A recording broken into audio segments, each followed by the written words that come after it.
we are back, and we're at the top of page 181 in our book, War Ain't Pretty. And we're talking about what it means to have a stronghold. So let's finish our devotional, and we're going to start with the word and. And let's be clear. If you can't keep from doing a thing, that thing has control over you. I want to stop at that first sentence. Let me really drive this thing home. If you smoke and you can't go without smoking, I have seen people standing up in the snow, freezing cold, trembling in a little huddle because they have to smoke. That's a stronghold in your life. If you can't pass a sale, y'all, some of us, if there's a sale, we may not even know what that thing is. But if it's on sale for $1, we can't pass it up. That's a stronghold in our life.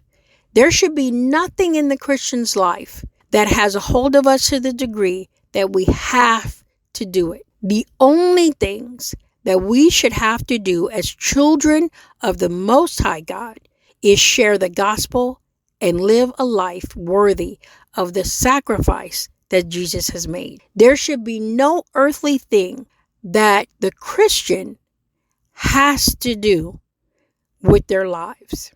Then it says, simply put, a stronghold is just as the name implies. It is that thing in our life that is so strong that we refuse to allow Christ to have it. I want you to take a minute. What is that thing? That thing that the Holy Spirit brought to your mind that you say to yourself, yeah, Lord, I can give you everything else, but this right here, I don't trust you enough to give that to you. Sisters, I'll share with you. My husband is not saved. And I had to come to the conclusion that, do I trust God enough to trust that he's going to save my husband? Or am I saying I have to do something? I share the word of God with my husband. I talk to him about the Lord. I tell him the plan of salvation. I've even started preparing him for the end time in case it comes and God brings me home and he's stuck here. I want to tell him, I've been telling him about the mark of the beast and what the end times will look like, and that he can still be saved in that period, right? But what the Lord had to tell me is, do you trust me that I hear you, that I hear your heart, that I'm going to bring about things in his life that's going to draw his heart to me, even if you can't see it? How many of us think our marriages are dead because we are trying to rejuvenate them? We are trying to restore them. Or do we think that God has the ability to take something that's dead and bring it back to life? Do we trust him that he can do that? What about our kids? That wayward child. Remember the prodigal son? That son that went after his own way? God had to bring him through many trials, but eventually brought his heart back to where it was supposed to be. Do we trust God enough to trust God with that thing, whatever it is that he brought to our minds, that we can say to him, Lord, yes, I trust you enough to leave that thing with you, but I need you to help me leave that thing with you. Let's continue reading.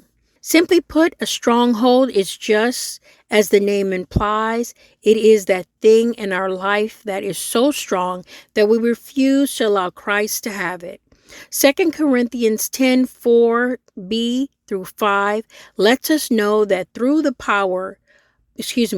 powerful weapons that God has given us, we can engage in the battle of strongholds that the enemy has placed in our lives. We cannot only battle it, but the word tells us we can gain victory over it. Listen, my sisters, anytime we engage in battle, we have to think that the purpose of the battle is to give us victory.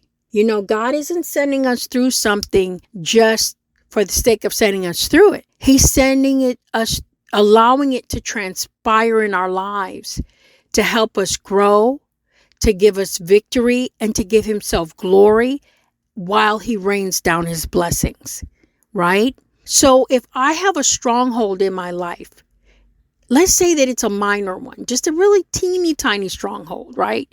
Nothing big. Let's just say it's overeating.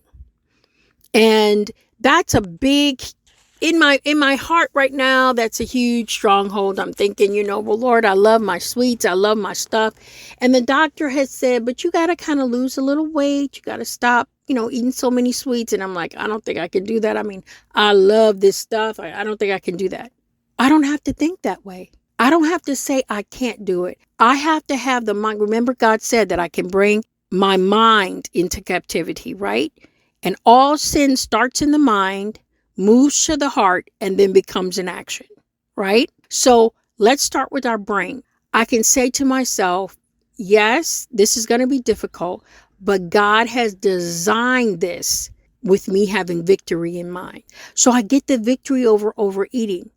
And everybody sees I've lost weight, and they see that I'm eating healthier, and they know how big of a deal that it was in my life for food was like overpowering me, right? Time out. I want to make something clear so that we don't have a lot of bombardment with emails and text messages and things like that and phone calls.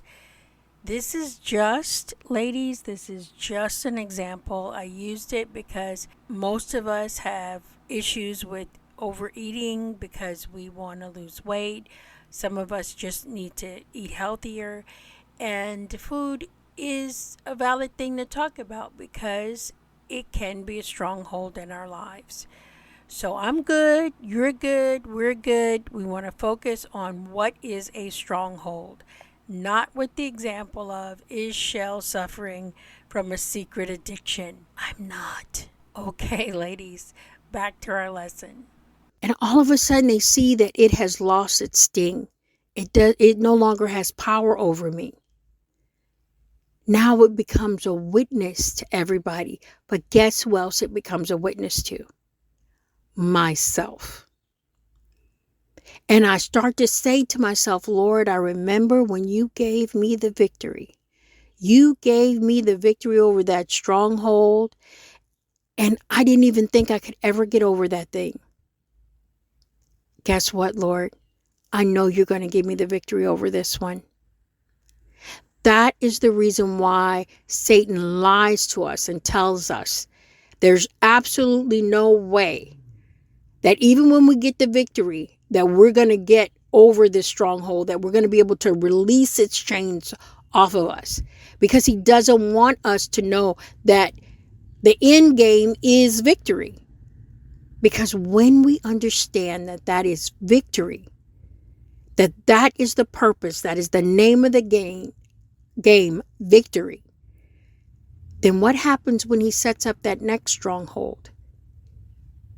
The stronghold isn't as deep. It isn't as strong as it used to be.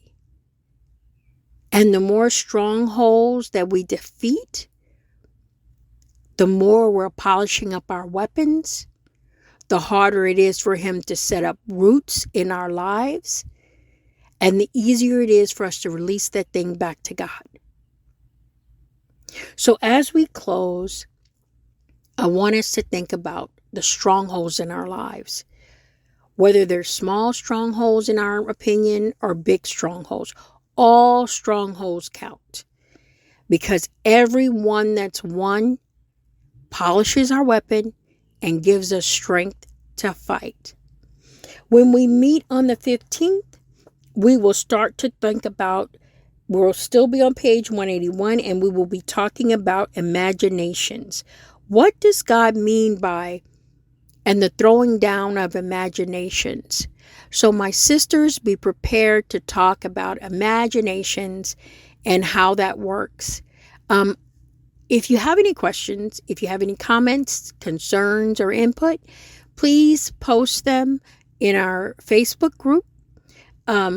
I hope everyone will be able to make our meeting on the 15th. I miss you all so much, and I cannot wait to see you again. May God keep you. May he bless you. May he continue to speak to you, and may he release you of those strongholds in your life. I love you. I'll see you on the 15th, God willing.